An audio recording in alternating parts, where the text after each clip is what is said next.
Halo, Assalamualaikum warahmatullahi wabarakatuh. Perkenalkan, kami dari kelompok 3 yang akan membahas mengenai regulasi dan standar yang terkait organisasi sektor publik pemerintahan. Berbicara mengenai regulasi dan standar, tentunya kita harus tahu dulu dong apa yang dimaksud dengan regulasi dan apa yang dimaksud dengan standar. Oke, jadi regulasi dalam sektor publik adalah instrumen aturan yang secara sah diterapkan oleh organisasi publik ketika menyelenggarakan perencanaan, menyelenggarakan penganggaran, menyelenggarakan realisasi anggaran, pengadaan barang dan jasa, pelaporan keuangan, audit, serta pertanggungjawaban publik. Sementara, standar organisasi sektor publik pemerintahan adalah standar atau batasan minimal yang dijadikan acuan yang sah dalam melaksanakan segala kegiatan ekonomi dalam organisasi sektor publik pemerintahan. Lalu apa saja sih yang terkait regulasi dan standar tersebut? Baik, untuk regulasinya dalam sektor publik pemerintahan yang akan kita bahas ialah berdasarkan paket perundang-undangan keuangan negara, yaitu Undang-Undang Nomor 1 Tahun 2004, Undang-Undang Nomor 17 Tahun 2003, Undang-Undang Nomor 15 Tahun 2004, Peraturan Pemerintah Nomor 71 Tahun 2010, dan Peraturan Pemerintah Nomor 12 Tahun 2019. Oke nih, langsung aja nih ya teman-teman, untuk paket perundang-undangan yang pertama mengenai yaitu Undang-Undang Nomor 1 Tahun 2004. Undang-undang ini mulai berlaku pada tanggal 14 Januari tahun 2004 yang sebagai ganti untuk mencabut Undang-Undang Perbendaharaan Indonesia tahun 1925 nomor 1148. Nah, Undang-Undang Nomor 1 Tahun 2004 ini mengatur bahwa penyelenggaraan pemerintahan negara untuk mewujudkan tujuan bernegara menimbulkan hak dan kewajiban negara yang perlu dikelola dalam suatu sistem pengelolaan keuangan negara. Undang-Undang Nomor 1 Tahun 2004 ini juga mengatur bahwa pengelolaan keuangan negara sebagaimana yang dimaksudkan dalam Undang-Undang Dasar perlu dilaksanakan secara terbuka dan bertanggung jawab sebesar-besarnya untuk kemakmuran rakyat. Nah, cara mewujudkannya dapat dengan adanya anggaran pendapatan dan belanja negara atau APBN dan anggaran pendapatan dan belanja negara atau APBD. Nah, Undang-Undang Nomor 1 Tahun 2004 ini juga mengatur nih bahwa dalam rangka pengelolaan dan pertanggungjawaban keuangan negara diperlukan kaidah-kaidah hukum administrasi keuangan negara yang mengatur perbendaharaan negara. Juga, undang-undang ini mengatur bahwa Undang-Undang Perbendaharaan Indonesia tahun 1925 nomor 448 sudah tidak diberlakukan lagi. Selanjutnya akan dibahas oleh rekan saya. Materi selanjutnya yaitu tentang Undang-Undang Nomor 17 Tahun 2003. Undang-undang ini mulai berlaku tanggal 5 April tahun 2003. Pada undang-undang ini disebutkan bahwa keuangan negara adalah semua hak dan kewajiban negara yang dapat dinilai dengan uang serta segala sesuatu baik berupa uang maupun berupa barang yang dijadikan milik negara berhubung dengan pelaksanaan hak dan kewajibannya. Dalam rangka mendukung terwujudnya good governance, dalam penyelenggaraan negara, pengelolaan keuangan negara perlu diselenggarakan secara profesional, terbuka, dan bertanggung jawab, sesuai dengan aturan pokok yang telah ditetapkan dalam Undang-Undang Dasar. Keuangan negara juga harus dikelola secara tertib, taat pada aturan perundang-undangan, efisien, ekonomis, efektif, transparan, dan bertanggung jawab dengan memperhatikan rasa keadilan dan kepatuhan pada APBD dan APBN.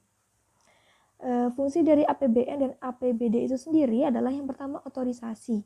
Maksudnya adalah anggaran negara ini menjadi dasar untuk melaksanakan pendapatan dan belanja pada tahun yang bersangkutan. Yang kedua, perencanaan. Anggaran negara menjadi pedoman bagi manajemen dalam merencanakan kegiatan pada tahun yang bersangkutan. Yang ketiga yaitu pengawasan. Anggaran negara menjadi pedoman untuk menilai apakah kegiatan penyelenggaraan pemerintahan negara sesuai dengan ketentuan yang telah ditetapkan. Yang keempat yaitu alokasi. Anggaran negara harus diarahkan untuk mengurangi pengangguran dan pemborosan sumber daya serta untuk meningkatkan efisiensi dan efektivitas perekonomian. Yang kelima, distribusi.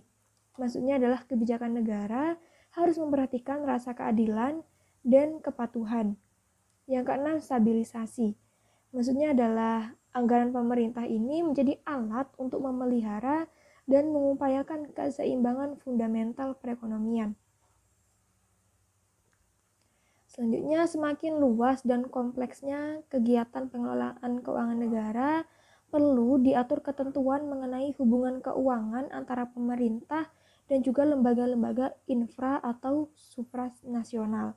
Contohnya adalah dalam hubungan keuangan negara antara pemerintah pusat dan bank sentral, ditegaskan bahwa bank sentral dan pemerintah pusat itu berkoordinasi dalam penetapan dan pelaksanaan fiskal dan moneter.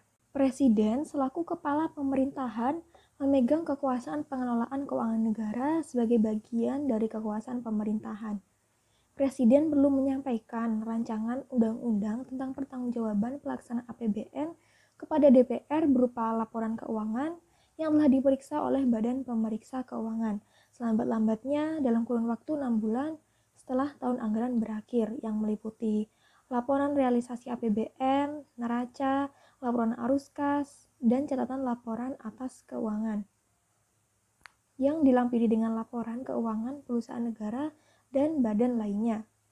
Setiap pejabat negara dan pegawai negara bukan bendahara yang melanggar hukum atau melalaikan kewajibannya, baik secara langsung ataupun tidak langsung, yang dapat merugikan keuangan negara diwajibkan mengganti kerugian sesuai yang dimaksud. Setiap bendahara juga bertanggung jawab secara pribadi atas kerugian keuangan negara yang berada dalam pengurusannya.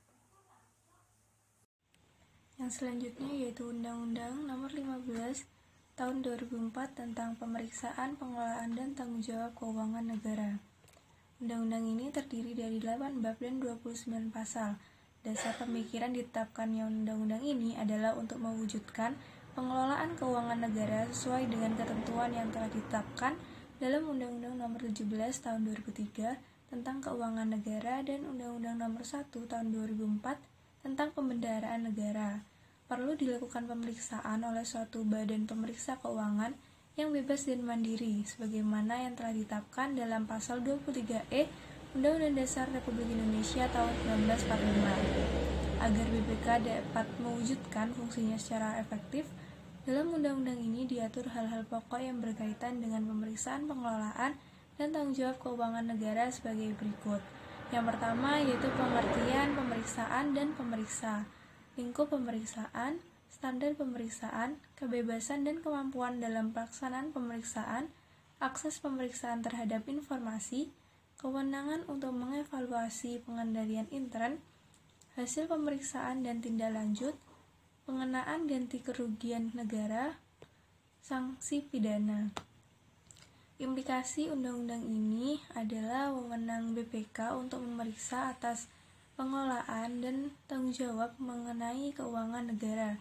Selain itu, BPK memiliki kebebasan dan kemandirian dalam ketiga tahap pemeriksaan, yaitu perencanaan, pelaksanaan, dan pelaporan hasil pemeriksaan. Setelah diterbitkannya PP nomor 71 tahun 2010, maka PP nomor 24 tahun 2005 resmi dicabut dan tidak berlaku lagi. Sesuai dengan PP nomor 71 tahun 2010, pemerintah paling lambat melaksanakannya pada tahun anggaran 2015 dan dapat dilaksanakan secara bertahap. Selain mengatur tentang SAP akrual, PP ini juga mengatur tentang SAP berbasis kas menuju akrual yang saat ini digunakan oleh seluruh entitas. Struktur SAP berbasis akrual dalam PP nomor 71 tahun 2010. Yang pertama tentang laporan keuangan, yang kedua tentang laporan realisasi anggaran, yang ketiga tentang laporan arus kas, yang keempat tentang catatan atas laporan keuangan, yang kelima tentang akuntansi persediaan, yang keenam tentang akuntansi investasi, yang ketujuh tentang akuntansi aset tetap, yang ke-8 tentang konstruksi dalam pekerjaan, yang ke-9 tentang kewajiban, dan yang ke-10 tentang koreksi kesalahan, perubahan kebijakan akuntansi, dan peristiwa luar biasa. Yang ke-11 tentang laporan keuangan konsolidasian, yang ke-12 tentang laporan operasional. Komponen laporan keuangan berdasarkan PP nomor 71 tahun 2010. Yang pertama, laporan realisasi anggaran. Yang kedua, laporan perubahan saldo anggaran lebih atau SAL. Yang ketiga, neraca. Yang keempat, laporan arus kas. Yang kelima, laporan operasional. Yang keenam, laporan perubahan ekuitas. Yang ketujuh, catatan atas laporan keuangan. Dengan diberlakukannya SAP, maka tentu saja peraturan dan sistem akuntansi yang berlaku juga akan berubah.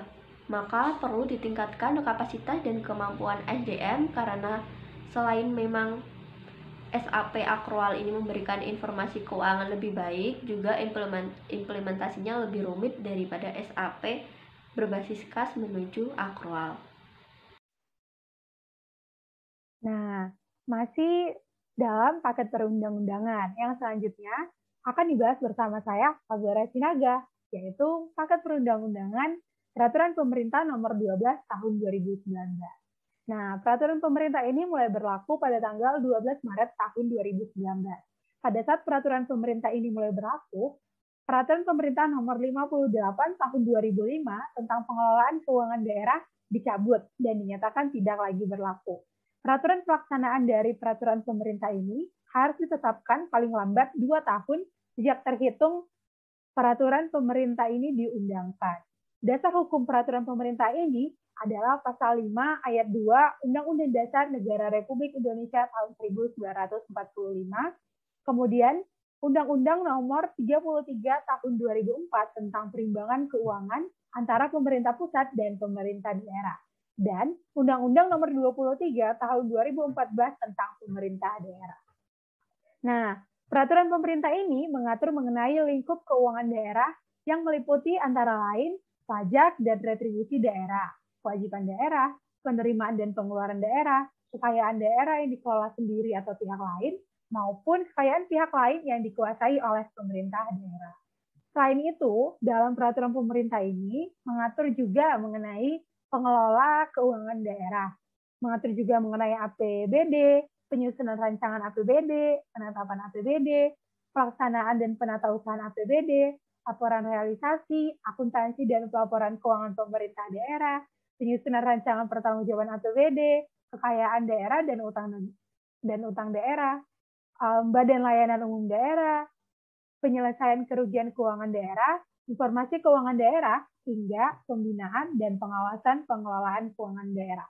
Nah, mungkin itu saja nih teman-teman mengenai paket perundang-undangan. Selanjutnya akan dilanjutkan oleh rekan saya mengenai SAP dan lain-lain.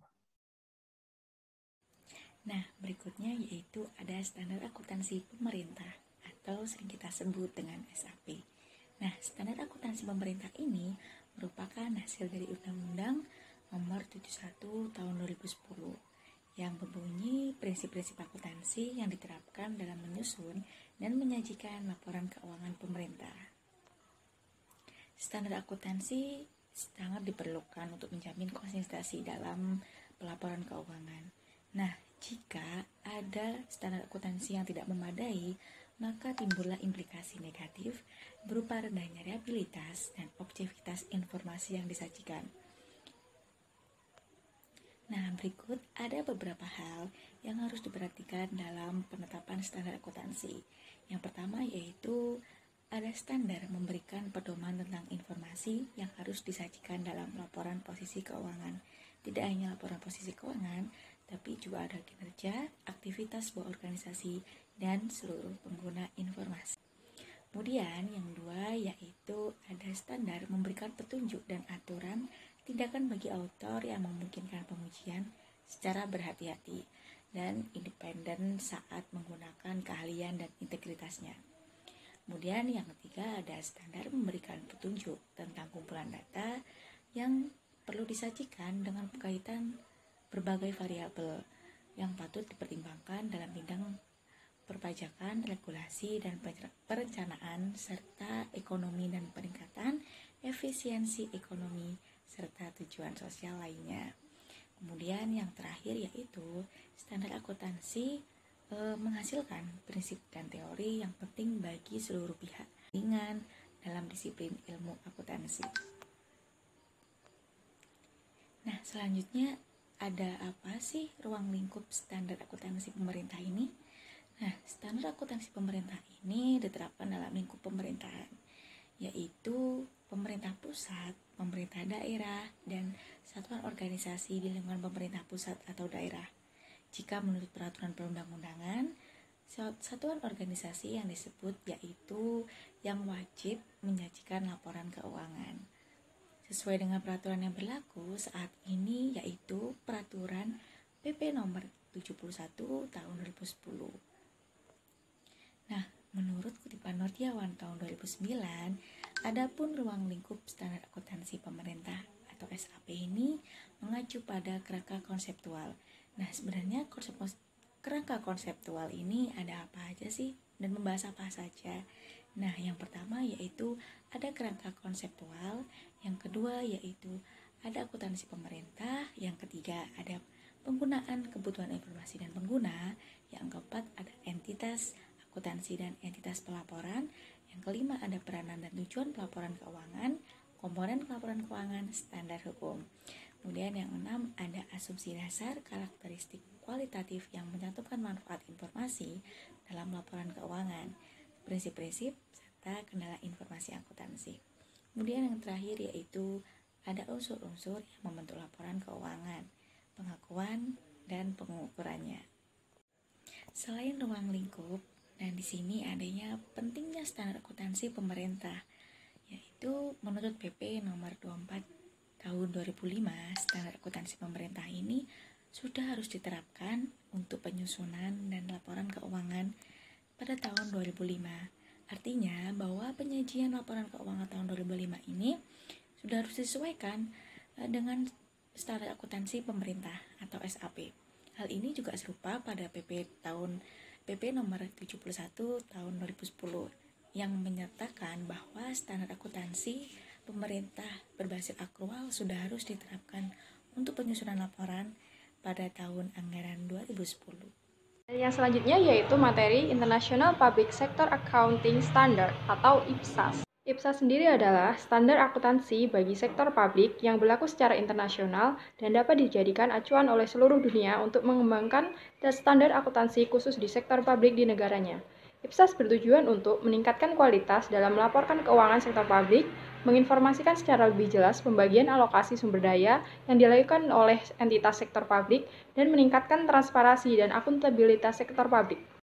IPSAS yang diterbitkan oleh IPSASB terkait dengan pelaporan keuangan sektor publik, baik untuk yang masih menganut basis kas maupun yang telah mengadopsi basis akrual.